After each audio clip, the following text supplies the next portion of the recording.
I'm Noreen and welcome to my kitchen. And this is what's left of the original sourdough loaf that we made this morning. And as promised, I am back because we're going to make the sourdough bread with the beer starter. Now this we made with the pineapple starter, and I tell you, I could not be more pleased. It is absolutely fantastic. I'm going to have Rick get you a shot of that.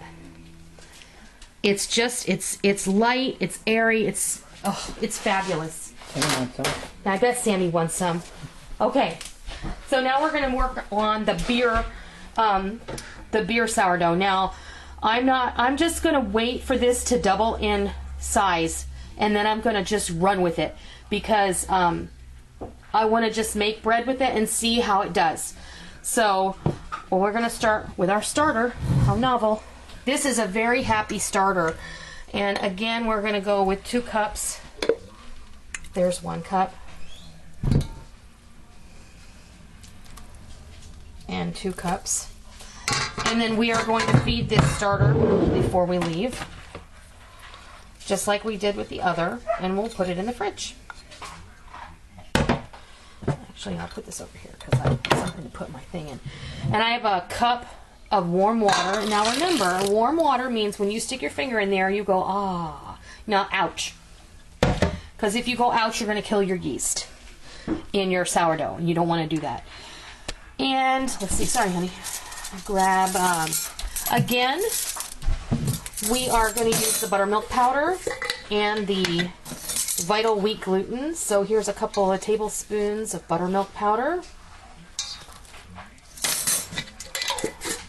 You can make this with rye flour, and I may try making my own rye bread with this. And here's some Vital Wheat gluten. I have some rye flour from King Arthur Flour that I ordered, which I just love, so it would be an excellent chance to try that.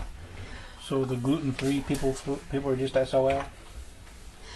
You could make gluten-free sourdough bread. You could use rice flour, but I've never baked bread, a gluten-free bread. It would be definitely something to try.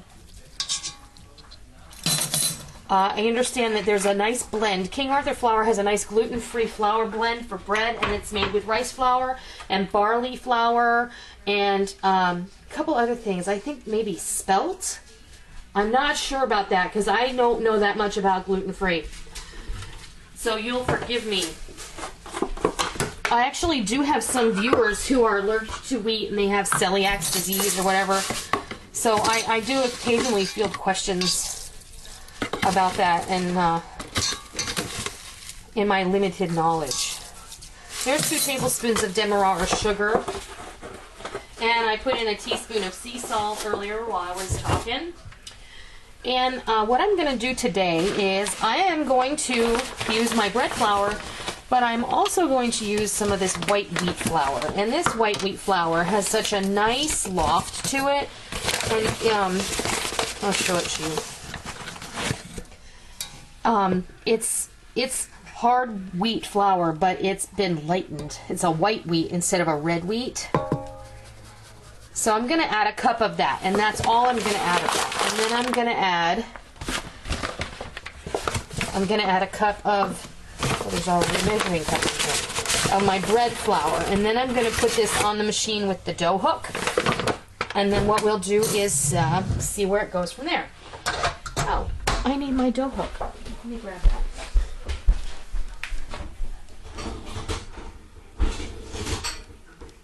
Where is my dough hook? Oh, it's right here. I set it aside. And I would like to thank all of you who've left me nice comments about my nails. They are as fake as the day is long, but I like the way they look, so come on. It makes me feel good, and I like the way it looks, so I'm going to keep them for a while at least. Okay, I'm going to put these on a 2 and get that starting to mix. And I'm going to have another cup of flour ready to go in here. I'm expecting that it's going to take at least 4 cups like the other one did. But that wheat flour tends to be a little heavier, so it might take less, I don't know.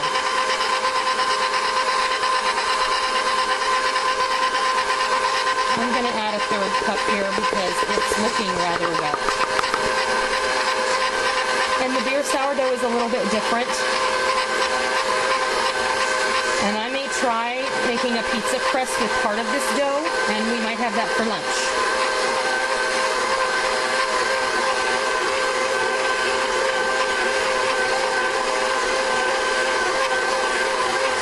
So let's see how this hydrates and incorporates into a cohesive mass. I won't be able to tell for another minute or so. Still picking things up off the sides.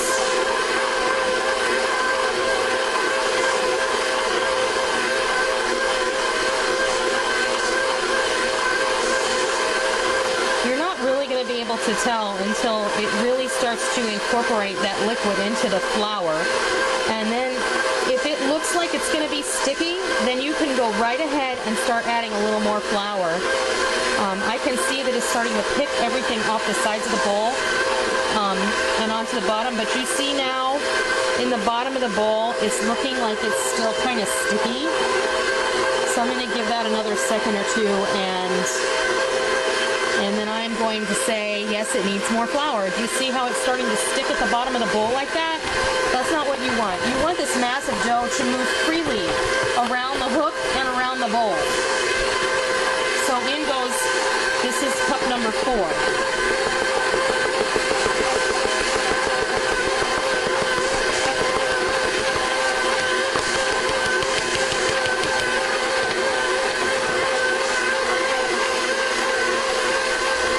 And I think that's probably going to do it. There's a happy medium. I mean, there really is a just right when it comes to bread dough. And the only way that you're going to know what that is to make bread and learn for yourself. Because what you learn over time through feel and tactile senses, you also start to learn through just eyeballing it. Really, you can tell just by then. Pardon? Yes, it is looking good. And I'm not going to add any more flour. I'm going to do that. I'm going to let it knead now for 7 minutes. And then when that's finished, we'll come back and I'll show you what we do to make it go have a nice warm nap. Oh, I'll have Rick show the oven. I have my oven preheating at 200 degrees. And then when this is finished, I'm going to turn it off.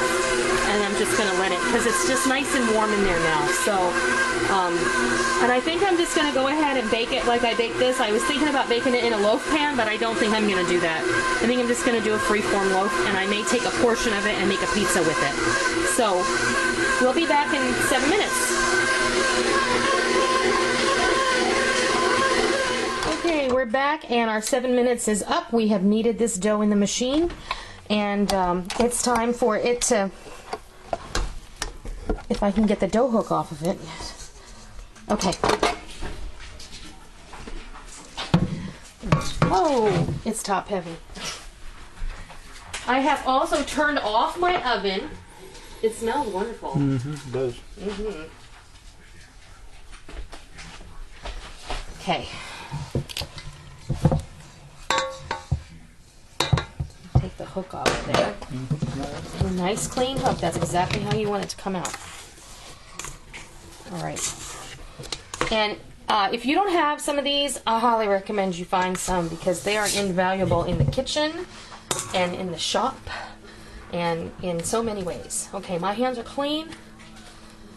And I have a bowl that I have sprayed with my cooking oil spray. And it is a waiting over here. There we go. It's a beautiful feeling dough. It's just really nice. It's equally as nice as the first batch that we did. So, all right. Give this a spray because we don't want it to dry out. The other one dried out a little bit, and I had sprayed it, but all right. Now, I'm going to set this bowl on this pan just because I don't want to put that plastic directly on it. That'll be fine. That's going to go in that nice warm oven, and it's going to do its thing.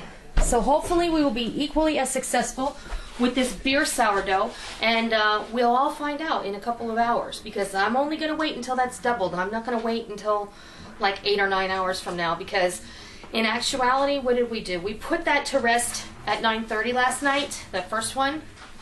So that was 9:30, and I really, around 5:30, so 9:30, 10:30, 11:30, 12:30, 1:30, 2:30. That was 8 hours total. So I don't know. We'll see what it looks like after 2 hours, and then we'll go from there. And I'll bring you back when I do that. I won't check anything without letting you know first. Okay, I wanted to check on my dough, and it is more than doubled. So I think we're just going to roll with this one. I'm going to go ahead and deflate it. Let me wash my hands first. Rick's getting ready to make a big pot of chili. You just can't stand it, can you? You gotta touch it.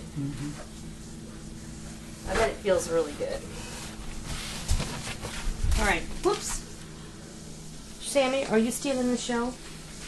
Big pot of chili. There's a big pot of chili getting ready to be made. Oh, wow. That is beautiful. It smells like beer. So, contrary to Julia Child, you shouldn't punch it? Don't punch your dough. What did it do to you? You need to be kind to your dough and gentle. Just deflate it gently. Don't punch it. Punching your dough can actually compromise the structure internally of your dough in your final crumb of your bread. So just deflate it. Don't punch it. It didn't ever do anything to you except be very happy for you. So we worked hard on this, and we want to nurture it. We don't want to hurt it. That would be dough abuse. Call the bread police. Yeah, that's true.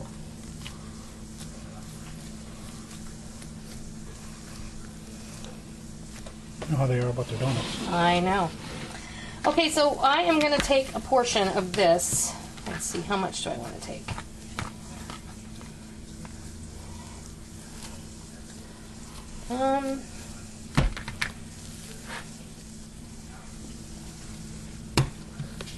This much. I'm going to make a pizza with this. And this, I'm going to make a loaf of bread with, but I'm going to make a cheddar and jalapeno bread with this. I'm going to put some shredded cheddar cheese in here. I'm going to mix it in there, and some chopped jalapeno peppers, and we're going to have this with our chili tonight. So I'm just going to let this be happy for a little while longer, and then I'll do what I need to do with it. But I'm going to preheat my oven, and I'm going to make a pizza, and I'll be back in just a little while. Okay, I shaped my bread, and I actually put about a half a cup of, I cut up some Monterey Jack cheese and some sharp cheddar into tiny little cubes. You can see one here. There's one right there. And then I took a jar of my pickled jalapenos, and I took them out, most of them. It's almost a whole jar. And I squeezed them out really good in the sink, and I chopped them up, and I kind of just mashed everything. I put the dough down, and I put everything in the middle, and then I kind of just kneaded it up into the center, kind of turning it into itself, and then I rolled it into this. That is going to be amazing. It is going to be amazing. I cannot wait to try this. And then look at what I have in the oven, which is ready to come out just about. That is a pizza. So there's plenty of dough here, you know, to have a wonderful lunch and an exceptional supper. So what I'm going to do is I'm going to grab a pizza pan. I'm going to bake it on a pizza pan like I did before.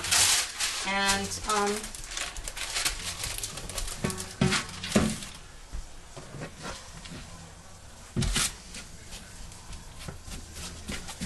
just like that. You want to put cornmeal in? See, I forgot again. I should have reminded you first. No, we're not gonna. We're just gonna call it a lesson learned again. Okay. So that's what I did. I'm gonna wait. I'm gonna wait about 45 minutes, an hour. I don't know. We'll see how long I wait. When this is double in size, then I'm gonna throw it in a 400-degree oven, and I'll bring you back when I do that, just so you can see what it looks like when it's completely risen. And I can't wait to taste this one. I think it's gonna be great. So we'll be back in a little while. Okay, we're about ready to put this in the oven, and I'm just going to sprinkle a little flour. And the reason I do this is because If you look, a lot of times when you watch people make artisan bread, and when you buy artisan bread in the store, it has that little dusting of flour on it, and you can do anything. You can use ground up oats. That's another good option if you want to make a gluten-free bread. And since Rick's been making chili and I just have this sitting here, why the heck not? There's a little chili powder. What could it hurt, right? Nothing. It couldn't hurt nothing. So I've got the oven preheated to 400 degrees. And before I do anything, I'm going to fill up a cup here with some ice cubes. And I'm going to throw them in the bottom of my oven. What the heck?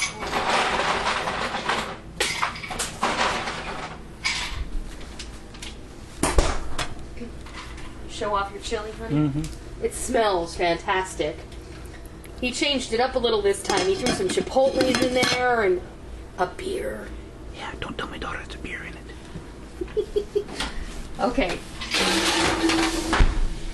Let's throw the ice cubes in there.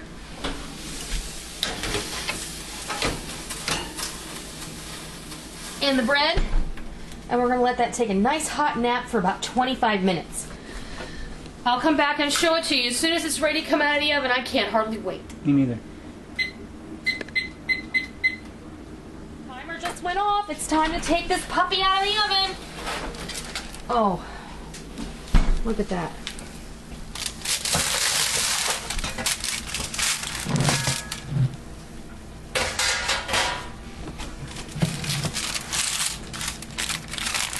It's all oozy and cheesy and peppers and oh, it's gonna be good. Yeah, we gotta wait. Yeah, because you can't eat it right away, honey. I'm sorry. But you know, your beer's ready. It is. Rick put a beer in the freezer at the same time I put the bread in the oven, so now he knows it's time to eat or drink his ice cold beer. All right, so there is our beer sourdough bread loaf with cheese, cheddar, Monterey Jack, and chopped pickled jalapeno peppers that I made in that. So we'll slice it a little bit later after it's cool enough, and we'll show you what it looks like on the inside. Now, I've had several comments today. I'll even taste it for you. And Rick will, you know, someone's got to make the sacrifice, and Rick will go ahead and taste it for you and give you the lowdown on the bread. Had several comments today. I had a few questions, and I had my friend, oh my God, Skybird Bird. She asked me if I could basically do a recap. So what we're gonna do, I think tomorrow morning, Sunday morning, I am going to make sourdough pancakes for breakfast. And then after that, I am going to do a sourdough kind of a wrap up. And I'll go over everything with you and we'll take it from there. So we'll just do a kind of in conclusion video, talking about how we started, what we did, and what we, you know, how we got to this at the very end. So I hope you try this, and I hope you love it, because I'm so excited about this I can't even tell you. And until next time, I'll see ya. We're back. And I know I already said goodbye, but I wanted to show you what this looked like when I cut into it.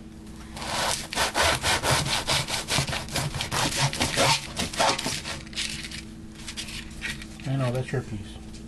Yeah, it is mine. Let's see.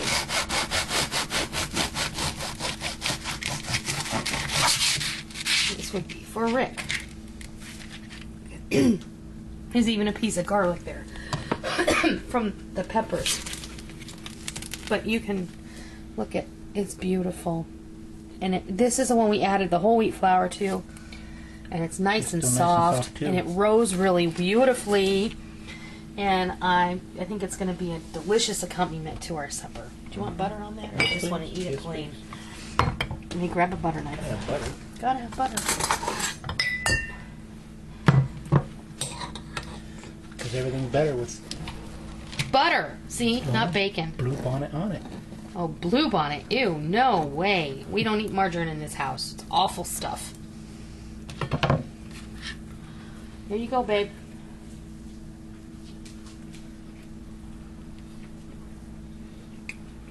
Oh, wow. That is amazing. Is it? Is it good? You need a plate.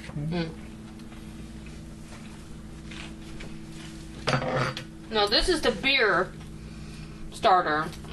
And I didn't know if there was going to be much of a difference in the flavor.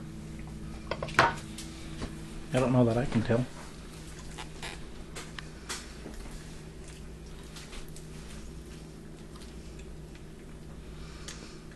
Oh, man. Mm-hmm. You gotta try this. That is super duper fantastic. Fabulosity. Oh my gosh. Oh, You guys gotta try it. this one you got to put on the list, folks. Okay, I'm gonna say it again. I hope you try it. I hope you love it. Till next time, I'll see ya.